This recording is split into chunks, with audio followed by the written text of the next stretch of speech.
com muito prazer que hoje eu começo o primeiro Bernon Entrevista de 2015. Ao longo desse ano, continuaremos recebendo em nossos estúdios personalidades relevantes que ajudam a escrever a história de São Bernardo do Campo. O Bernon Entrevista de hoje recebe o presidente da Serve Brasil, Paulo Tarso Petroni, que vai falar sobre o projeto Cidade Responsável. Você que está nos assistindo pode participar enviando perguntas através do e-mail contato@tvbernon.com.br, pela nossa página do Facebook e também pelo Linha ao Vivo. Primeiro de tudo, é uma honra recebê-lo aqui. Eu gostaria que o senhor começasse falando para a gente, nossos internautas estão ávidos aí para saber, sobre o projeto, a respeito do projeto Cidade Responsável. Ok. Primeiramente, eu queria agradecer a oportunidade que você nos deu. Nós temos uma satisfação muito grande de colaborar com o programa e com a cidade, né? Antes de falar propriamente dito do programa, eu acho que é importante a gente ter uma ideia do a que veio a Serve Brasil, o que é a Serve Brasil. A Serve Brasil ela foi fundada em 2012, então é uma entidade, uma associação relativamente recente e que representa os interesses comuns dos 4 grandes fabricantes de cerveja do Brasil. E como tal, a gente direcionou o nosso plano estratégico, Manuel, para atender basicamente as questões econômicas do setor, trazer competitividade para essa importante indústria aqui do Brasil e também desenvolver as atividades que são comuns de responsabilidade social. O programa Cidade Responsável, que chega a partir de agora em São Bernardo do Campo, ele está exatamente dentro desse pilar de consumo responsável atrelado à responsabilidade social da indústria.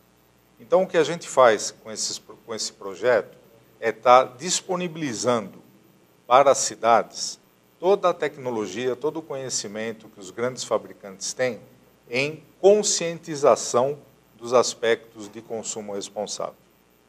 Dentro disso, a gente não pode deixar de colocar as ações que a Organização Mundial da Saúde desenvolve já há anos, há décadas, né? No que tange à diminuição das mortes oriundas de doenças não transmissíveis. Isso até é muito importante o senhor colocar, né? Mas sem para dúvida. Os pais, né, os responsáveis que estão nos assistindo ter essa consciência, né? Essa é a base, esse é o fundamento disso tudo, né? Dentre as diversas causas que existem, há questões ligadas à alimentação, há questões ligadas a acidentes, e apesar de não ser prioritário, o consumo nocivo dos produtos alcoólicos, ele é também uma causa que leva a essas questões. E é interessante a gente frisar que muitos jovens já começam desde cedo, né? Eu pergunto para o senhor a beber. Por que os jovens estão começando a beber com menos idade? Né? O senhor também é pai, como eu, como quem está nos assistindo. Queria que o senhor falasse para a gente, explicasse isso para a gente. Mano, eu tenho 3 filhas, né? O senhor tem 3 filhas, eu tenho filhos. um de 16 anos. Então é importante... faz parte do nosso dia a dia. Só quem é pai e mãe sabe como é que é. Então, por que isso? Vamos lá. O mundo mudou muito, né? Os jovens, talvez na época que nós éramos dessa idade, alguns poucos anos atrás, alguns poucos anos atrás, a conscientização, a educação do jovem, ela estava muito baseada, ela estava fortemente baseada nos exemplos paternos, nos exemplos da família. Bom ou ruim, não interessa. A questão é que, com a evolução dos meios de comunicação, os nossos jovens eles são efetivamente bombardeados por uma série de outras informações, diluindo a questão da importância dos pais, da importância dos valores familiares na sua educação. Consequentemente, eles são realmente expostos a uma série de outros fatores no seu processo educacional. Daí a importância que a gente traz de reforçar naquilo que a gente fala que são os heróis na formação do jovem, das mensagens positivas a isso. E nem sempre, Manuel, infelizmente, os que são vistos como heróis para a formação dos nossos jovens transmitem as mensagens adequadas. Isso é muito interessante, e eu até ia aproveitar esse gancho que o senhor falou aí sobre as mídias, porque a mídia tem um fator preponderante, né? A gente até fala que a mídia sempre é um quarto poder, né? O jornalismo é um quarto poder. Eu pergunto, a mídia, às vezes, será que a mídia está ajudando a contribuir mais, né, a esse consumo? Então, eu acho que tem de tudo. A gente vai aproveitar até um pouco, né, do que o senhor disse sobre a sem mídia. dúvida, tem de tudo, né? Inclusive o programa passa por isso, é chamar a responsabilidade de vários vetores da sociedade, de vários segmentos da sociedade, a imprensa é um deles, né? Sobre o seu papel em formar os jovens que a gente quer para o Brasil do futuro. Se fala muito, não é, aquela questão, qual é o Brasil que eu vou deixar para os meus filhos? Sim. Não é? Sim. O nosso programa é quais são os jovens, quais são os filhos que eu vou deixar para o nosso Brasil. Eu acho que a gente tem que se preocupar um pouco, parece um jogo de palavras, mas não é não. Como é que nós estamos preparando os nossos jovens, como é que nós estamos deixando os nossos jovens prontos para lidar com o Brasil que temos aí? Porque hoje os jovens, o futuro do nosso Brasil são os jovens. E aí como é que fica essa situação, essas pessoas, os jovens que estão bebendo ou até fumando, mas principalmente a bebida, né? Os acidentes, quantos acidentes que acontecem, a gente fala sempre, eu comento tanto no meu jornal, se beber, não dirija. E ao contrário, né? A gente vê quantos e quantos acidentes que acontecem. Isso é muito complicado, não é? Sem sombra de dúvida, sem sombra de dúvida. A bebida alcoólica, ela é parte da sociedade desde os primórdios da civilização. Então, todo evento de celebração, todo evento agradável, toda festa, você brinda, você celebra, você comemora. E a bebida alcoólica, ela está presente nisso aí. A questão que a gente sempre destaca é o consumo excessivo, o consumo nocivo, o consumo proibido para algumas faixas de idade, como os menores de idade, né? Então, essa conscientização, beber e dirigir, é um exemplo clássico disso. Sim, as propagandas, né? É um exemplo clássico do mau uso dessa questão da bebida. E tudo isso, na nossa visão, ele tem uma efetividade de solução muito maior se você cuida dos jovens que estão sendo educados. Porque eles estão exatamente no momento de assimilação, de formação da personalidade. Então é por isso que a gente foca e coloca os nossos esforços para passar todos os conceitos do não consumo nocivo do álcool, da bebida alcoólica, nessa faixa etária de 13 a 17 anos.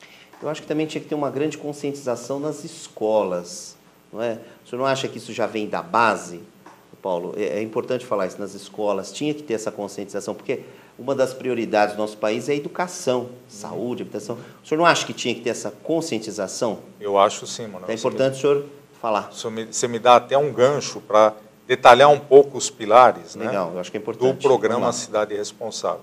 Um deles exatamente é a educação, né? Então, com o apoio das escolas de primeiro grau e de segundo grau, há todo um desenho de um programa de conscientização sobre o não consumo de álcool nos menores. Então, é parte integrante, já em março, abril, um vasto programa de treinamento de multiplicadores desses conceitos nas centenas de escolas que temos de primeiro e segundo grau, públicas e particulares, aqui em São Bernardo do Campo. Porque a gente, nós, né, nós assim vemos da mídia, já recebemos até crianças mesmo de 8, 9 anos, sabe aquela brincadeirinha do pai colocar a cerveja na boca, na festa, o senhor já deve... Sabe, isso é vergonhoso. É verdade, é verdade. Por isso que eu perguntei se nas escolas, e como o senhor mesmo disse, tem que ter esse reforço, tem que ter essa conscientização. Sem dúvida. Bebida é uma droga lícita, mas é complicado. O consumo nocivo, o consumo errado tem que ser evitado. Esse pilar da educação, com o auxílio das escolas, ele é uma parte integrante do projeto. Porém, o exemplo dos pais, como você está dizendo, é um outro vetor que a gente ataca. É um outro pilar que tem que ser tratado. Porque o exemplo vem de casa. Então, aí eu ia lhe perguntar, como é que os pais, como é que nós, não é nós que somos pais, como é que nós podemos contribuir? Como é que a gente pode contribuir para ajudar, para diminuir esse tipo de problema? Vamos lá. Sem dúvida. Você tem que ter uma maneira de conversar, de dialogar com o seu filho sobre a questão do álcool. Né? Esconder isso é a pior maneira. Porque o seu filho, as minhas filhas, os seus filhos, eles estão expostos no dia a dia a essa questão. Esconder e não dialogar é o pior caminho. Então, agora, tem que ter uma maneira adequada, e o programa traz exemplos, sugestões, treinamentos, que através da escola, através dos agentes de saúde, através de concursos, através dos próprios bares, restaurantes e estabelecimentos comerciais, e um forte processo de comunicação, são esses os pilares do programa, né? Fazer chegar aos menores, fazer chegar aos pais e responsáveis a maneira correta de dialogar, de conversar sobre os riscos que existem do consumo precoce de álcool. Então, é importante essa situação e essa colocação. Até eu digo para o senhor que dados da Associação Brasileira de Medicina de Tráfego apontam que 65% dos acidentes de trânsito são causados por motoristas que dirigem sob efeito de álcool. Na sua opinião, o que devemos fazer para mudar essa cultura de álcool e volante no Brasil? Vamos lá. Desde o ano passado, nós temos atuado fortemente com vários departamentos de trânsito de várias cidades. Mas, fundamentalmente, o Detran de São Paulo, nós temos desenvolvido um programa bastante extenso para fazer a redução do número de acidentes causados, dentre outras coisas, pelo consumo de álcool. Manuel, tem uma lei, não pode. Né? A lei está aí, a lei está clara. Se você bebeu nada de grama, né, se você tem 0,0001% de álcool no teu sangue, você não pode dirigir. Então, tem um aspecto que inclusive os indicadores do ABC e de São Bernardo apontam claramente isso, uma intensificação da fiscalização. A fiscalização é um elemento importante para fazer a lei que está aí válida. Isso acaba surtindo um efeito na conscientização. Porém, não é suficiente. Você tem que desenvolver uma série de alternativas de mobilidade para poder prover ao cidadão o lazer que ele quer ter sem depender do veículo. E eu dou vários exemplos disso. Sem citar os fabricantes, sim, há uma série de promoções, há uma série de campanhas induzindo o uso do transporte coletivo quando o cidadão maior de idade, né, no seu lazer, quer consumir que seja uma cerveja, alguma coisa, o que for. Né, porque faz parte do lazer dele. Sim. O que ele tem que ter é alternativas de transporte, táxi, ônibus, metrô, que propicia a ele segurança em fazer esse lazer. Ou até o amigo solidário, né? A carona um grande exemplo, a carona solidária. Carona solidária. O amigo da vez. O amigo da vez, que são as campanhas, porque isso é importante, né? O amigo da vez. O Valet Drive. Tem uma série de... O fato dos táxis, das cooperativas de táxi, ter evoluído para os pontos de táxi eletrônico, né, sem mencionar, mas agora você no seu celular, no seu smartphone, você chama o teu táxi aonde você quiser. Propiciou uma série de alternativas para fomentar essa questão da mobilidade quando você opta por estar fazendo um lazer com álcool. É importante, porque a pessoa ela vai sair para se divertir, vou sair com a minha esposa, eu posso ir, eu posso beber, mas eu tenho minha carona, o meu táxi, quer dizer... Alternativa. Pronto, alternativa. Então, isso vai ser muito bom para a gente, né? Agora, o senhor sabe que bebida, o Brasil... Quais são os prazeres do Brasil? Futebol e o carnaval. É verdade. E o carnaval vem aí, né? E o consumo de bebida alcoólica é comum nesses dias de folia. Vocês vão intensificar essa campanha nesse período aí de carnaval? Até antes. Né? Então, vamos lá, explica aí. Os nossos associados, a associação mesmo, tem uma série de programas que já estão em desenvolvimento, de conscientização de bares, de restaurantes, de garçons, sobre essa questão do consumo nocivo e como lidar com isso. Né?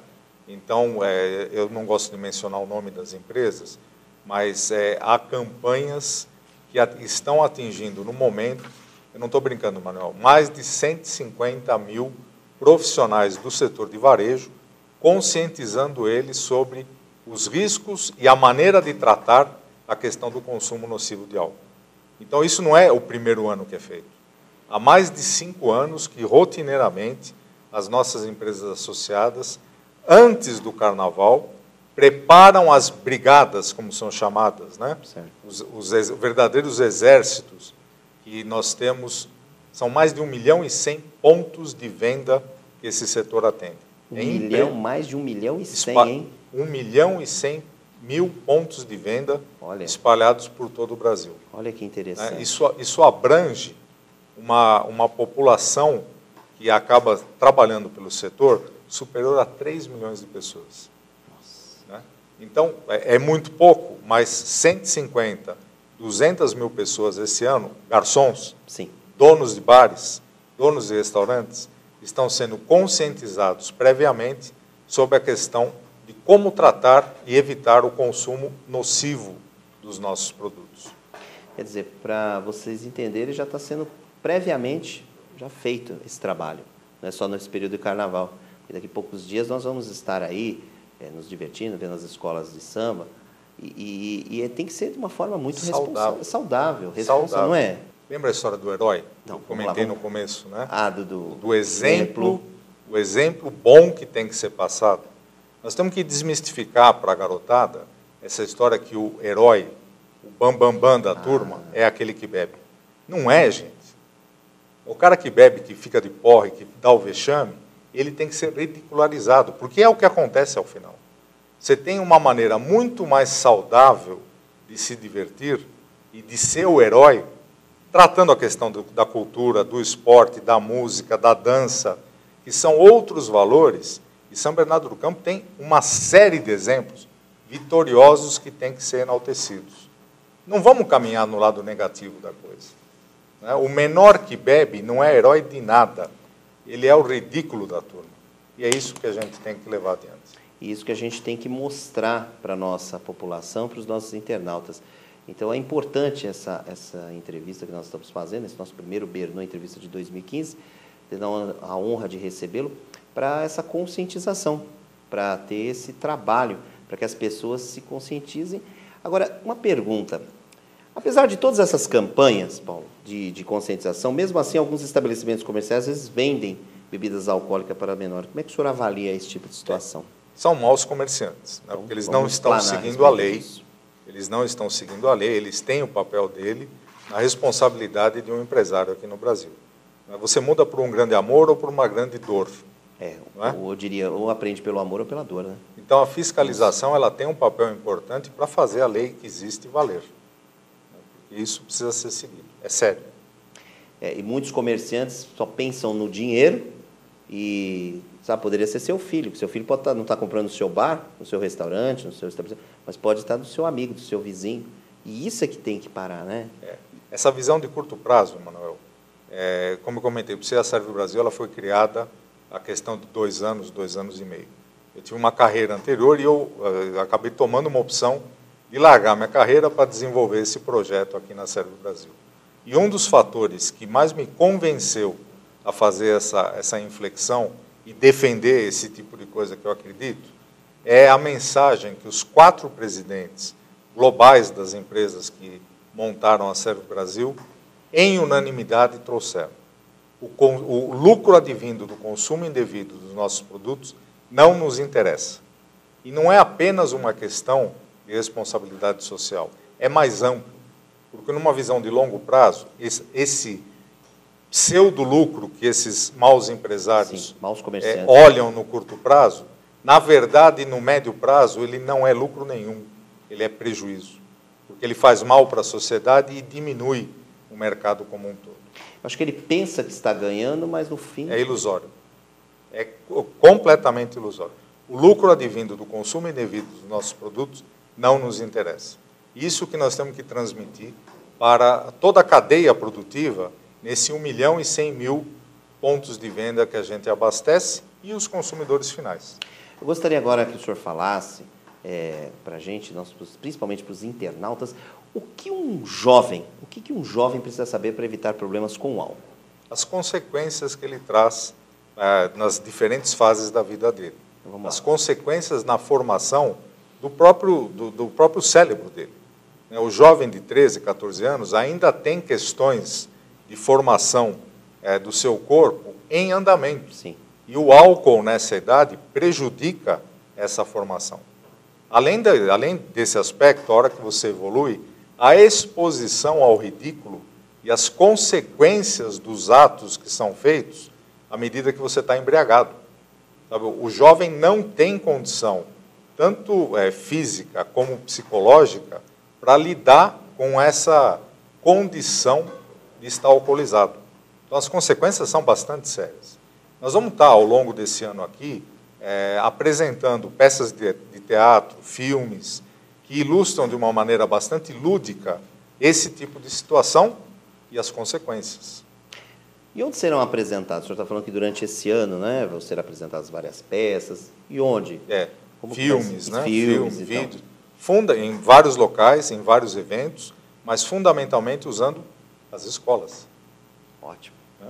As Parabéns. escolas, estamos contando com o apoio da Secretaria da Educação.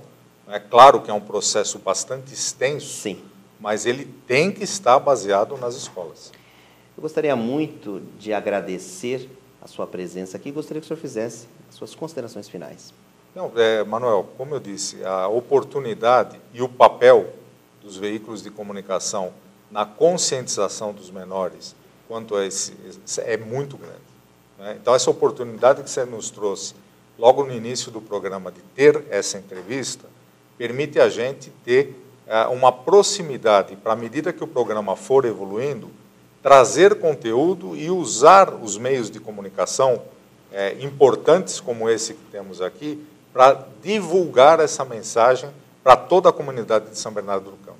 Nós queremos fazer de São Bernardo do Campo um verdadeiro exemplo para ser seguido por outros municípios do país e, quem sabe, até do mundo. Eu quero agradecer muito a presença do presidente da Serve Brasil, Paulo de Tarso Petroni. Muito obrigado, que Deus ilumine e guarde o seu caminho e que nós tenhamos aí muitas novidades e as portas estão sempre abertas aqui do Bernoulli Entrevista para o senhor e agradecer a sua assessoria. Nós só temos a agradecer a você e estamos juntos nessa batalha. Eu quero agradecer a você, meu amigo, minha amiga internauta, que está nos acompanhando aqui. Vamos encerrando aqui mais esse primeiro Bernoulli Entrevista desse ano. Um beijo e eu volto com muito mais.